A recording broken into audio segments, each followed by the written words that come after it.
Hello and welcome everyone, Hopping Mad Media here. Cloud Imperium Games recently had a big reveal of Star Citizen's first-person shooter module at PAX Australia, and I thought I'd make a video showing some of that footage along with some details and some of my own personal opinions.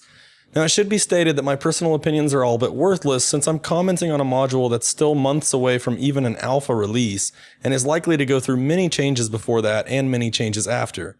I've already done a video detailing the information revealed by Ilphonic about the FPS module during their recent Q&A, and you can click the link in the top left corner to watch that video first if you'd like, as I'll mostly be avoiding any information I've already covered in that video. First off, CIG is using a unified rig for character models, which means they're using the same skeleton and animations for both first and third person. Other games have tried to pull this off with varying degrees of success.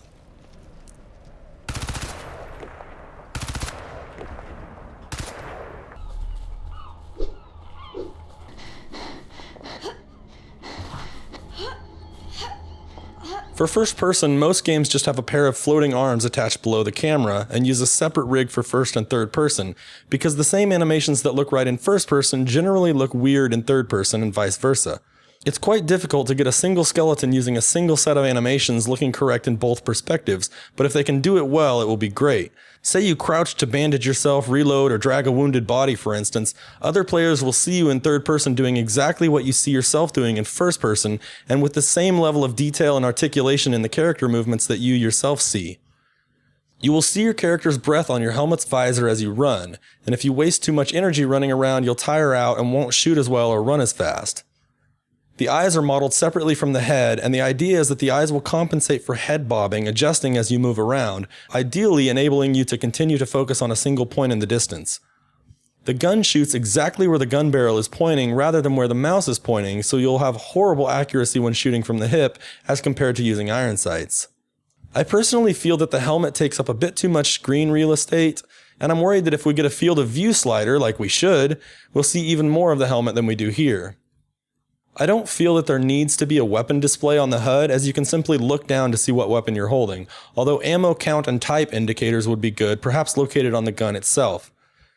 Many people have noted that the character animations look a bit odd, but it should be stated that the current animations are placeholders and will be redone with motion capture. During the Q&A, the FPS module was touted as being very tactical with a cover system, peeking, kneeling, leaning, and going prone, so I was a bit disappointed to see absolutely none of this during the FPS gameplay, although this is not to suggest that it won't eventually be there or that it won't be good when it is. The devs demoing the module used a cringeworthy, tactical military script.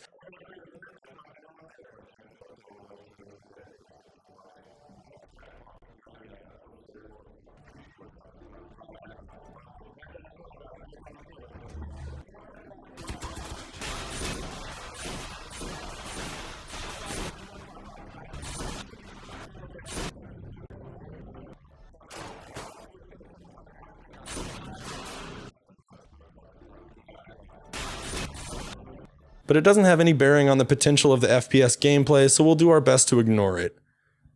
Zero gravity combat was also shown, and it looks to be a good bit of fun. Everyone mostly just floated around wildly and blasted each other, but in the full persistent universe, zero gravity combat will come with the same repercussions as any combat, and thus I feel that it should allow some form of tactical maneuvering or taking cover. CIG has stated that there will be pushing, pulling, and ledge climbing mechanics, so perhaps in Zero G we'll be able to grab onto cover and shoot from behind it. I think being able to latch onto floating debris, crates, and boxes and fire from behind them using them as mobile cover would be wonderful and crazy good fun. Also, think of using debris as weapons in Zero G, perhaps kicking, throwing, or shoving things toward other players. At the very least, it would be hilarious and could act as a great distraction. Hopefully, we'll eventually see people implementing Ender's Game style Zero G formations and tactics. The FPS is supposed to have a very high time to kill, but it was likely slower than normal because of armor, non-critical hits, or lowered damage just for the sake of the demo. I would like to see more orientation changes in Zero G where down is up and up is down, but the players here seem to remain oriented as they were before the loss of gravity, feet toward the floor. Full rotation is already possible in EVA and Arena Commander, so we should eventually be seeing it in the FPS module as well. The character ragdolls in Zero G seemed pretty good and were really funny at times, as evidenced by the Zero G corpse cartwheel seen here.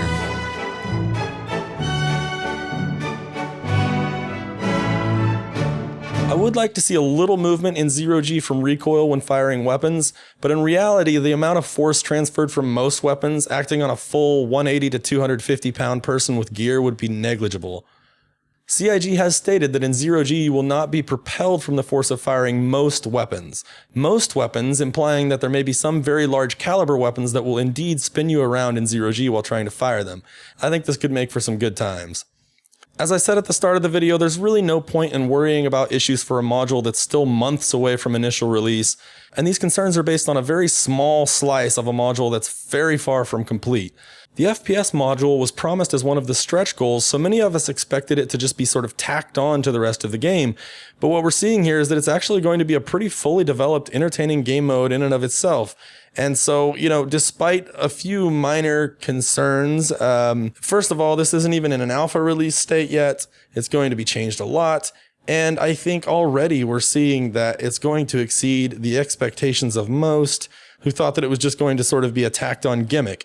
And it's very obvious that at this point that it is not simply going to be a tacked on gimmick. Whether or not we're all going to be perfectly satisfied with it, or it's going to revolutionize first-person shooting gameplay, or be, one of the best first-person shooters out there, that all remains to be seen. But I think we can all safely say that we're getting a little more than we expected, and in my opinion, it's looking pretty great so far.